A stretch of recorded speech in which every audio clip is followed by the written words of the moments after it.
pengisian PDSS di tahun 2025 ini itu ada dua mekanisme pengisian.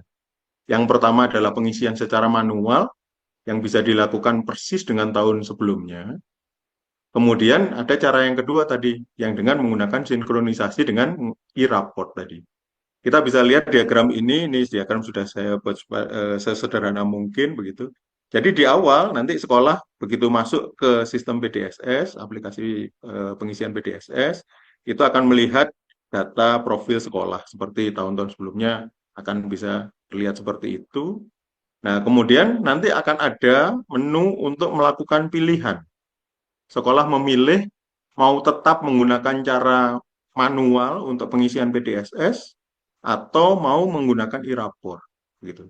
Jadi begitu nanti pilihannya ini ditentukan, maka rute yang harus ditempuh ini akan berbeda. Kalau menggunakan manual seperti tahun lalu, langkah-langkahnya adalah seperti ini, yang lewat di atas seperti ini. Sedangkan kalau menggunakan e-rapor bisa terlihat bahwa langkahnya sedikit sekali. Jadi memang terjadi simplifikasi urusan gitu kalau menggunakan e-rapor gitu. Mungkin saya jelaskan dulu yang manual yang seperti tahun yang lalu. Pertama, seperti biasa, sekolah akan mengisikan jenis studi yang berlaku di sekolah tersebut. Apakah ada akselerasi, apakah 3 tahun, ada yang 4 tahun, seperti itu. Nanti diakhiri dengan finalisasi data sekolah. Ini finalisasi yang tahap pertama. Kemudian yang berikutnya, sekolah mengisikan peringkat siswa eligible-nya. Kalau dapat 40%, katakan aja 40% dari 200 siswa, mungkin 80 siswa akan diisikan di sini 80 siswa. Bisa diisikan satu persatu, NISN, atau diisikan dengan menggunakan CSV, di-upload CSV-nya. Kemudian nanti setelah ini selesai, maka finalisasi siswa eligible. Berikutnya, sekolah menentukan kurikulum yang digunakan untuk setiap jenis yang tadi sudah ditentukan di sini, jenisnya apa, akselerasi kurikulumnya seperti apa, yang 3 tahun seperti apa, yang 4 tahun seperti apa. Setelah itu, kurikulum selesai, maka finalisasi kurikulum. Setelah finalisasi kurikulum, pengisian nilai. Jadi untuk setiap siswa, di setiap kurikulum yang didefinisikan tadi, itu nilainya akan dimasukkan. Memasukkan nilai juga bisa satu persatu nilainya atau dimasukkan secara bulk dengan menggunakan CSV juga bisa, seperti tahun sebelumnya. Kemudian diakhiri dengan finalisasi nilai. Nah, tahun ini kami sediakan fitur bagi sekolah untuk melakukan unduh tanda bukti finalisasi pengisian PDSS. Jadi barangkali sekolah ditanya oleh pihak-pihak tertentu, sudah selesai belum mengisi PDSS? Bapak Ibu Kepala Sekolah bisa menunjukkan, ini loh buktinya kami sudah selesai mengisi PDSS begitu. Itu ada ininya, apa namanya, filenya ada informasi yang ditunjukkan di sana bahwa Bapak Ibu sudah selesai. Nah, itu yang apa namanya menggunakan alur normal. Nah, sekarang kalau kita lihat kalau menggunakan e-raport itu akan melewati rute yang bawah ini begitu ya. Nah, di bawah ini begitu Bapak Ibu memilih bahwa menggunakan e-raport, maka Bapak Ibu sudah tidak lagi perlu mengisi jenis studi. Bapak Ibu sudah langsung bisa melakukan finalisasi data sekolah begitu. Nah, kemudian setelah melakukan finalisasi data sekolah, langkah berikutnya adalah penentuan peringkat siswa eligible-nya dengan cara memasukkan NISN sesuai dengan peringkatnya masing-masing, begitu ya. Karena tadi sudah disampaikan peringkat yang di sekolah itu siswanya ditentukan oleh sekolah, maka ya sesuai dengan peringkat yang sudah ditentukan tersebutlah ini dimasukkan. Setelah seluruh siswa ini masuk, mau masuknya satu persatu, ataupun masuk secara bulk, maka setiap siswa itu nanti begitu masuk satu, nanti akan diambil nilainya dari e-raport secara otomatis oleh sistem. Jadi kotak yang garis-garis ini bukan Bapak Ibu yang melakukan, ini sistem yang melakukan. Jadi sebenarnya yang perlu dia lakukan cuma ini, memasukkan peringkat siswa eligible-nya. Siapa saja siswa eligible-nya. Yang dimasukkan cuma NISN saja. Nah, kemudian nanti setelah semua nilai ini masuk, berhasil ditarik dari e-raport, langkah berikutnya langsung finalisasi nilai terakhir. Jadi ini sangat cepat sebenarnya ini proses ini. Bahkan Bapak Ibu kalau data siswa eligible-nya sudah dimiliki, saya yakin tidak sampai 1 jam ini sudah selesai ini sampai akhir untuk mengisi PDSS menggunakan sinkronisasi dengan e-rapor. Seperti itu kira-kira gambaran globalnya. Secara detailnya mungkin kita bisa lihat secara cepat untuk pengisian yang manual dulu. Yang manual dulu, ini persis seperti tahun sebelumnya, tadi finalisasi data sekolah, melihat profil sekolahnya seperti apa, kemudian mengisi jenis studi tadi yang saya sampaikan. Jadi di atas ini ada pilihan eh, memilih jenis studi dan kuotanya. Dilihat di situ, kuotanya berapa, jenis studinya apa saja. Nah, kemudian berikutnya penentuan siswa eligible ini juga interface-nya sama dengan tahun lalu, bisa dimasukkan siswa per siswa dengan memasukkan NISN-nya, nanti namanya akan otomatis keluar. Kemudian ini dilakukannya untuk setiap jurusan ya, Bapak Ibu ya. Kalau yang menggunakan kurikulum Merdeka nanti akan jurusannya jurusan umum begitu ya. Ini. Jadi tidak ada jurusan. Oke, setelah penentuan siswa eligible, kurikulum seperti yang tadi saya sampaikan. Jadi pelajarannya apa saja untuk setiap semester itu disebutkan, sehingga nanti pada waktu pengisian nilai itu akan sesuai dengan kurikulum ini. Saya rasa ini Bapak Ibu sudah sangat paham yang cara ini adalah pengisian nilai juga seperti yang tadi saya bilang, bisa diisi satu persatu nilainya, atau bisa menggunakan import yang bentuknya dari spreadsheet ya, CSV, seperti itu. Nanti kalau ada pertanyaan saya bisa kembali ke layar ini ya. Dan yang setiap tahap tadi itu selalu diakhiri dengan finalisasi. Bisa dilihat bahwa finalisasinya ada 4 tahap kalau menggunakan cara manual tadi, sesuai dengan diagram yang saya tuliskan di sebelumnya, dan ini juga sama dengan tahun yang lalu.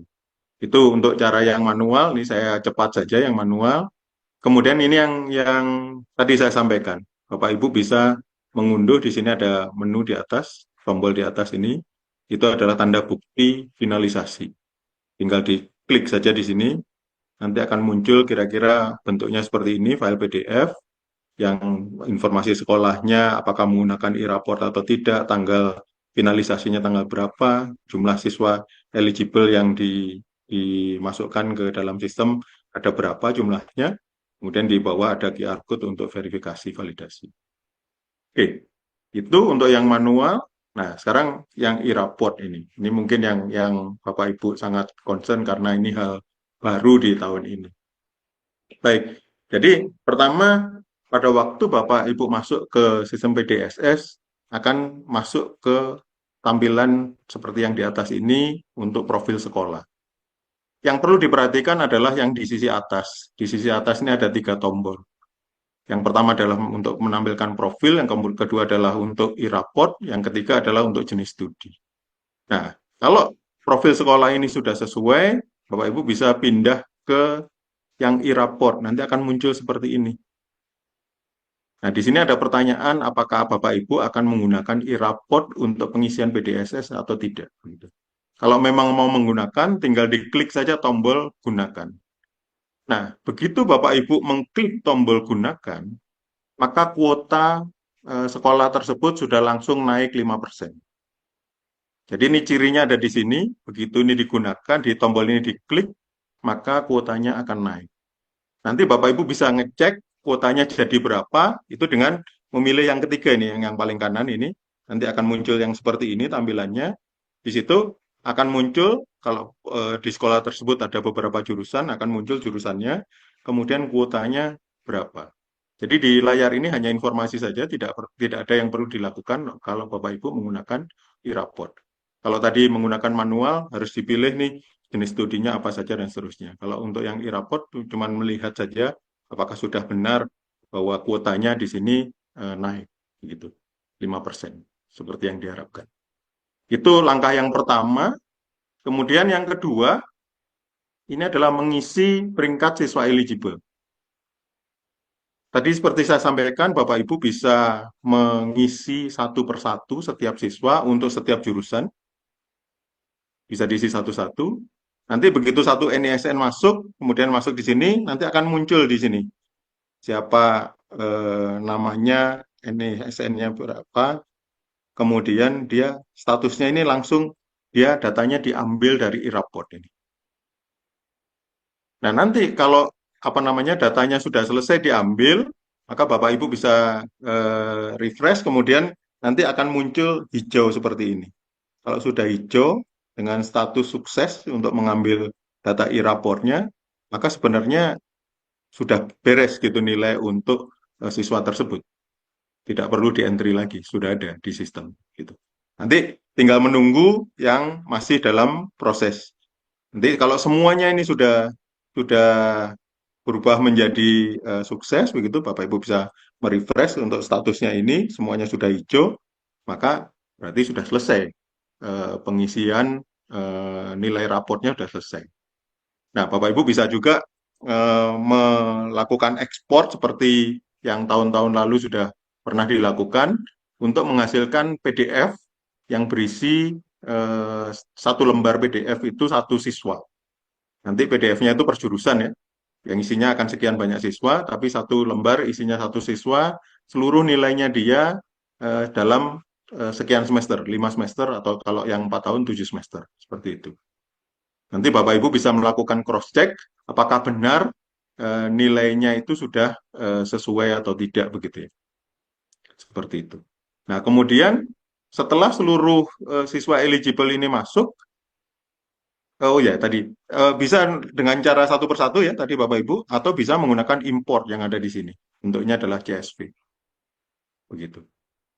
Kalau import langsung seluruh siswa begitu ya. Kalau misalnya katakan aja 45% dari 200 siswa, 90 siswa begitu, maka Bapak Ibu bisa langsung import 90 baris NISN begitu. Oke, nah kemudian langkah yang terakhir adalah finalisasi nilai. Ini, kalau tadi setelah data sekolah tadi masuk itu finalisasi data sekolah, yang kedua finalisasi nilai. Jadi bisa dilihat bahwa kalau menggunakan e-raport ini proses finalisasinya cuma jadi dua saja. Kalau yang sebelumnya 4, sekarang jadi 2. Seperti itu kira-kira tahapannya.